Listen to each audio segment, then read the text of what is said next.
Welcome to Undisputed Fight Talk. In this video, I want to address a subject that's rampant on social media this morning. Is Canelo Alvarez, the undisputed super middleweight champion, finished at the top level? Every career's got to hit this point, obviously. No fighter can maintain the peak years forever. Some fighters see the drop-off coming. You look at the likes of Floyd Mayweather.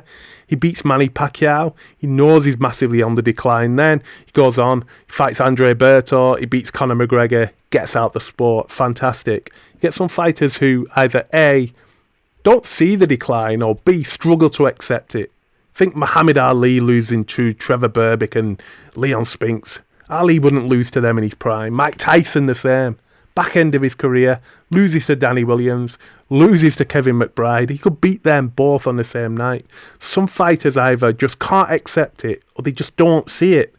But is Canelo in the same boat? After last night, a lot of fingers are pointing at him and suggesting that that's the case.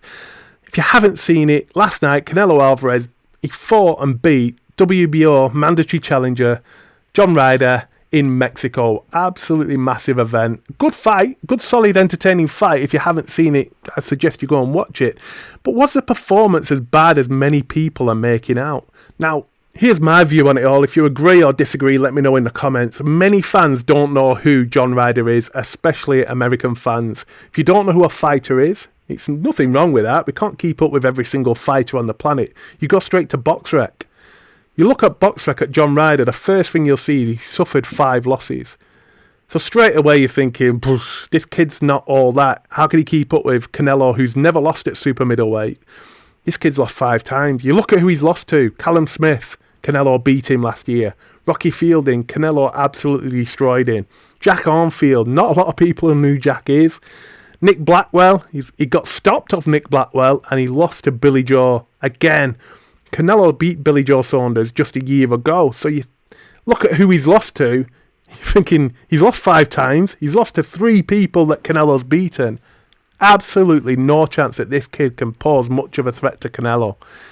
What BoxRec doesn't tell you is the manner of the defeats, if they're narrow losses, if they're controversial. I'll tell you something now, he beat Callum Smith.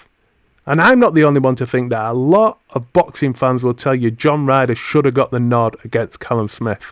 You look at the scorecards on BoxRec. They're all wide scorecards, so you think Callum Smith walked that fight. Again, the same with Billy Joe Saunders. That was a very, very close fight that could have gone either way.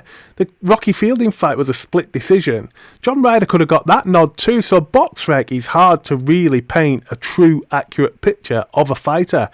I predicted before this fight went ahead that it would go the distance. I know what John Ryder's about. He's a tough challenger. He's a wily fighter. He knows how to survive when hurt. But not only that, he's a very disciplined fighter. You look at the way Canelo fights. Canelo always puts you under pressure. He puts you under foot pressure. He doesn't throw many punches in the earlier rounds. Early to mid rounds, Canelo is not a busy fighter. His whole game is to try and get you to fight out of your comfort zone, fight out of your skin, throw far too many punches that your body can maintain for the full 12 rounds. He's also got a very good defence, so a lot of those punches aren't landing, so there's a lot of wasted energy. Ryder didn't fight like that. Ryder did not let the pressure, the foot pressure of Canelo get to him. He didn't throw for the sake of throwing because Canelo was in front of him. What that did, it made Canelo have to initiate some attacks. So immediately, Canelo is throwing more punches in the earlier rounds than he's probably used to or he wants to. Not only that, John Ryder's a southpaw fighter. Southpaws do have that escape right window. When you lead him with your right hand, you can't escape to the right against an orthodox fighter, which again made it tricky for Canelo to put that effective pressure on him to make him fight when he didn't really want to fight. Let's look at some punch stats. Let's look at the Callum Smith fight. That's a good fight to look at because that fight went the distance. Look at the CompuBox stats here. Now, I know they're not always ideal stats to look at, but they're as good a model as we've got at this time. The first 7 rounds, Smith threw more than Canelo. In some rounds, he threw more than double the punches Canelo did, and that was to keep Canelo off him because he fell victim to that foot pressure. But look at the punches landed. Callum Smith only outlanded him in one single round. And then towards the end of the fight, Callum Smith's exhausted because he's not used to fighting at that tempo for that long. Canelo then takes over. It's easy work for him then. He's fighting a tired fighter. Same in the Billy Joe fight. Obviously this was a stoppage win for Canelo, but the punch stats tell the same story. Billy Joe fell victim to Canelo's pressure and he outthrew what he would like to throw. He couldn't sustain that tempo, so he ends up throwing more punches than Canelo in all but the final round. But he only outlanded Canelo in 3 rounds. He's very, very clever at making you work, and that's his whole game. So the Ryder fight didn't play out like that for reasons I've already said. Ryder's not falling victim to that pressure. He's a good mover. He's a southpaw fighter. He isn't going to throw just for the sake of throwing. He isn't throwing out of fear to keep Canelo off him.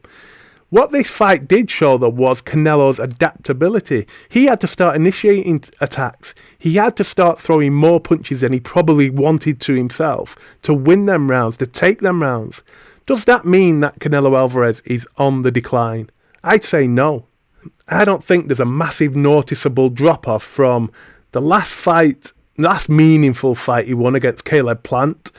I don't think there's been some huge drop-off to now against John Ryder. I really don't. And when you look at the punch stats, you can see, look at the percentage that he lands compared to Ryder. So the defense is still there. Ryder's a decent fighter despite what BoxRec will tell you. Do I think he's the same fighter he was when he was 25 or 28 years old? No, Canelo's not that fighter. But there's still no doubt in my mind, Canelo is still well capable of competing at the very top of boxing. He debuted in 2005 at 15 years old. He's had a long old career, 63 fights, fought from super lightweight to light heavyweight. People might look at Bivol beating him and look at that as an indicator of Canelo being on the decline, but I think Bivol's an exceptional talent that just hasn't had them opportunities to display that on the international stage. I think Bivol beats him no matter what. I think he beats him at 168. I think he beats him at 175. The trouble Canelo has is he's so dominant at 168. Everyone thinks that every fight he takes at super middleweight should be a one-sided beatdown, should be a stoppage victory. It's just not that simple. I think, personally, Canelo's still got plenty left. I want to see the Benavidez fight. I want to see the Morrell fight potentially in the future. 2 fantastic fights, 2 very competitive fights. I think there's not much else at super middleweight, so he's struggling down there. But what do you think? Can you convince me? Do you think Canelo's done at the top level? Do you think he's massively declining? Put it in the comments, let me know, because personally I just can't see it. Thanks for watching this video. If you have enjoyed it, hit that subscribe button, hit that thumbs up, and I'll see you next time.